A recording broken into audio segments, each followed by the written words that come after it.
petition that I started has now been signed by 6,561 people.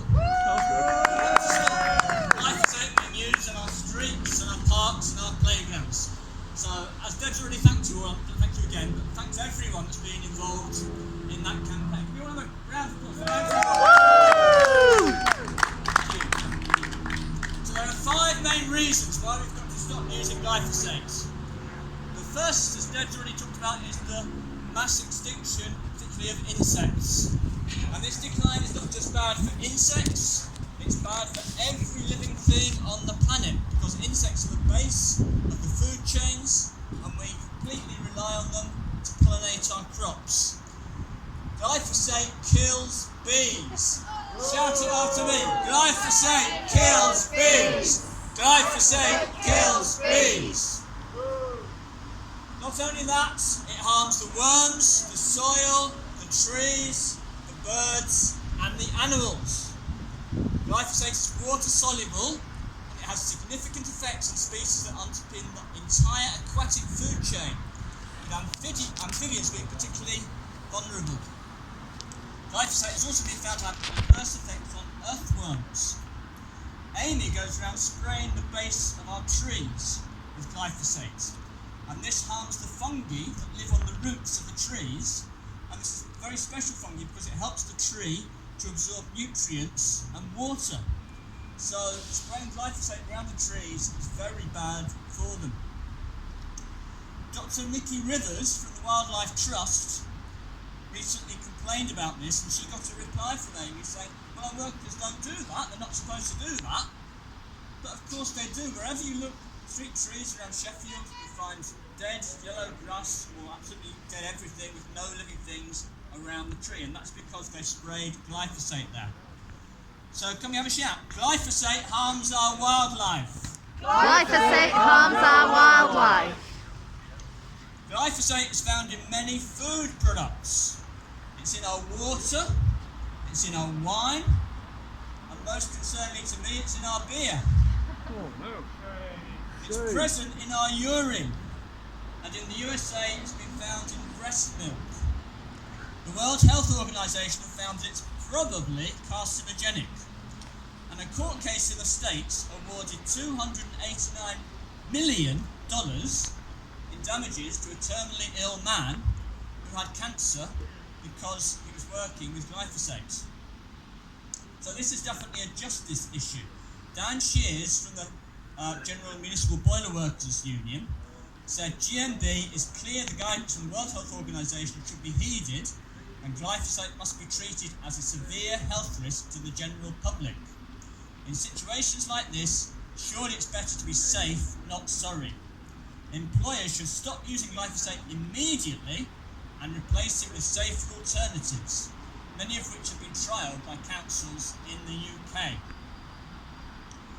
Our workers, our AMY workers, are regularly observed spraying this poison without proper PPE. They go around spraying without masks.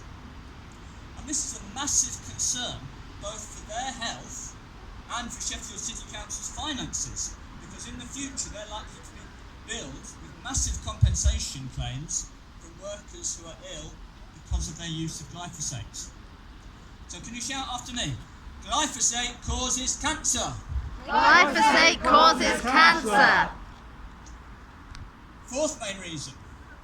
Glyphosate can be replaced by many safe alternatives. Not all weeds need to be removed. They're wildflowers, not weeds, and they're not posing a problem. So just leave them be. This would be a great cost saving to Sheffield Council. Obviously some do need to be removed, and when they need to be removed there's lots of different things the council could do. They can get equipment called a weed brush, a bit like a lawnmower that's got wire brushes on it that brushes out all the weeds. They could use heat treatments. They could use good old-fashioned manual weeding with hands or a hand tool.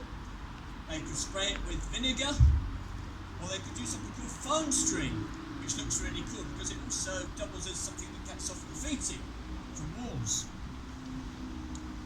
Some councils have stopped using glyphosate on streets and parks but continue to use it to combat invasive species like Japanese knotweed. is the sun, hooray! And giant hogweed.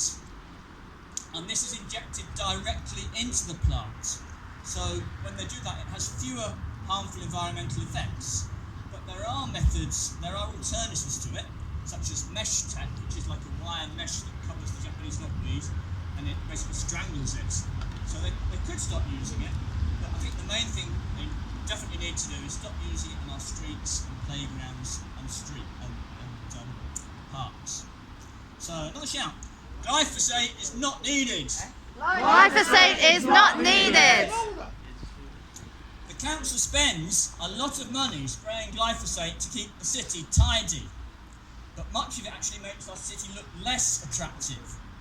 Verges often have a dead stripe along the edge where glyphosate has been sprayed. Road name signs are surrounded by long dead grass, and street trees are found in islands of poisoned soil where nothing can grow. Pavement borders are full of rotting plants instead of pretty wildflowers. So shout after me. Glyphosate makes a mess. Glyphosate makes a mess. One more big shout for the councillors. Sheffield Council, stop poisoning the streets. Sheffield Council, stop poisoning the streets. Sheffield Council, stop poisoning the streets. Sheffield Council, stop poisoning the streets. One very last thing. I'm confident after today's campaign we're going to be able to move on. If we're successful at persuading the council, we need to start targeting the retailers that continue to persuade gardeners to use this poison. Some retailers are beginning to be more responsible. So B&Q and Waitrose have both stopped selling it. But they do stock the new version of Roundup, which probably has similar harmful ingredients, but they're all top secret. Perhaps on your way home, you'd like to call in to see the manager of Wilkinson's, just around the corner, just down there to the right, because they are selling it. And we like people just to pop in and ask to see the manager very politely and say, please stop selling glyphosate. And then perhaps they'll get the message. If you want to get more involved in this campaign, then there's the XR Pest WhatsApp group. Catch me or somebody else is involved.